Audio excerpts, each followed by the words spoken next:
Alright everyone, we start off today with the false claim of deceptive editing and some clips of John Fetterman that are actually floating around online. I would like to point out, link in the description, archived of course, NBC News is explicitly taking credit for having flagged some of this as misinformation, getting it removed from TikTok, whatever. There are a lot of very deep-minded political commentators making 2-minute dance videos out there, so it doesn't really matter, it's a Chi-Com site anyway. But they're pressuring like Twitter and YouTube and so forth to take this material down or fact-check it, label it misleading. The problem is it's Fetterman in his own words. When you cut off a clip, that is not necessarily deceptive editing. Sometimes it's literally done for length and they're going after these videos. It's part of the Fetterman Defense Force. This is the legacy media colluding with big tech to try to influence the midterm elections, effectively. There will be a separate New Tech exclusive where I talk at length about this subject today. We've got a large report on that subject, and it's fairly important. New Tech now more than ever. Keep in mind, if you're watching this video on YouTube, there are all sorts of other sites that I upload to. I upload to Rumble, where we're fast approaching 110,000 subscribers. Please do subscribe to me there, especially because we're having a friendly competition with InfoWars in the race to 110, and they are slightly ahead of Clankdom by a few hundred subscribers, so we're trying to undo that. Also getting close to the Jimmy Dore show, and so, you know, we're in good company when it comes to the reach of Clankdom on Rumble. BitChute as well, Odyssey, where, by the way, they've been added to Social Blade, and it's interesting. Apparently, I'm one of the top creators on Odyssey as well. They don't have a ranking system that I could see, so I didn't know where I was standing. I'm in the top 20, so that's pretty good. And, of course, Minds.com as well. I upload videos there. Although, and I would complain to Ottman about this, you got to take a second look about, I think you changed the video uploading system. It's not as good as it used to be. You should revert back to the previous version. It was more stable and it was faster. Anyway, we'll look at this particular report. So yes, that's pinned down below in comments if you're on YouTube. Also links in the description. The legacy media is completely circling wagons on this one. I think that they're worried that because Fetterman is actually going to debate Mehmet Oz in a race that's reasonably close, Oz hasn't been ahead in any polls, but he's always within striking distance, and if you have a voting differential, as I imagine one probably will exist, it happens in most of the midterms that they've been oversampling Democrats in the last nearly decade, actually. If that's the case, it's basically a 50-50 sum game. I'm not even going to give probably a prediction unless there's a massive flip in the polls after their debate, and I imagine that there probably will be some shift. That's because John Fetterman had a stroke. Now, when people ridicule him for word salad and saying weird things, I'm not going to follow along that line. The man had a stroke. Clearly, there's a verbal issue there.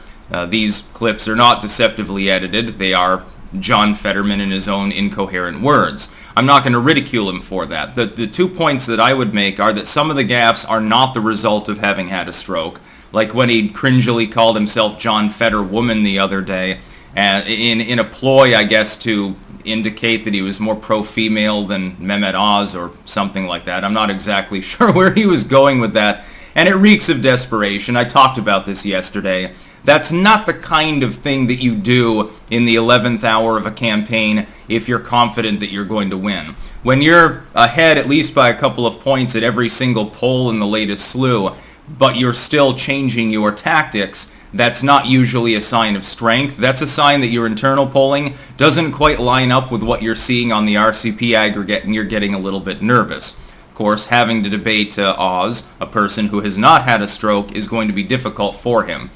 The other thing that I would say, and this is the only pertinence that is inability to give long speeches without repeatedly stumbling, this is the only pertinence that I'll give it as far as politics goes. Again, having had a stroke, you know, I'm sure half of Congress, considering their age range, has had the same problem. They just disappear for a few weeks and then they don't do their job for a while. They get some therapy, some speech therapy, and then they go back.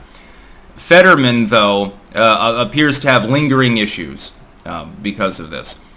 People who want to be in Congress will have to give speeches. They will have to react to the press. They will have to speak, preferably, I mean, some of them don't do this, but most of them at least try to, speak to their constituents. Of course, in his case, it would be the people of Pennsylvania. Are you confident that he's going to be able to do this based on what we see, not just in these clips, but in literally every other clip of Fetterman speaking post-stroke? He's got another problem right now, which is that he one time held a shotgun up to a person that he suspected was guilty of some sort of crime. He detained an individual, black jogger actually, in 2013, and that's making the rounds again in some attack ads against him. This is immediately being Wagons circled to by the legacy media, calling it voter suppression. They're trying to suppress the black vote by convincing them not to vote specifically for Fetterman. How is this voter suppression? The world may never know. It's definitely a cope and seethe and dilate moment for the legacy media that clearly is on board with him. I don't even know why they dislike Mehmet Oz. He pretends to be MAGA. He's closer to like a Crenshaw neocon than anything else. I'm not even sure what their problem is with him other than he was endorsed by Donald Trump. Orange Man Bad takes supremacy once again, living rent-free in every liberal's mind. The fact is that this is a false claim, though, in and of itself. And the videos are not edited. There's no deep fakery going on. They're not scrambling what he's saying. They're not causing him to say things that are incoherent or to make a gaffe. They're simply shortening the videos up because that's the new form of video delivery for a lot of people, is stuff that's less than 2 minutes long. So if you have a political speech that's half an hour, it's called a compilation. You take the moments that are pertinent to the subject, which is Fetterman fucking up linguistically, and you parse them out, and you compile them together, and you put them out there. Or you isolate a specific part of a speech, or a rally, or a debate, or whatever it is, because there's a moment in there that you think is viral. It's pertinent to public interest.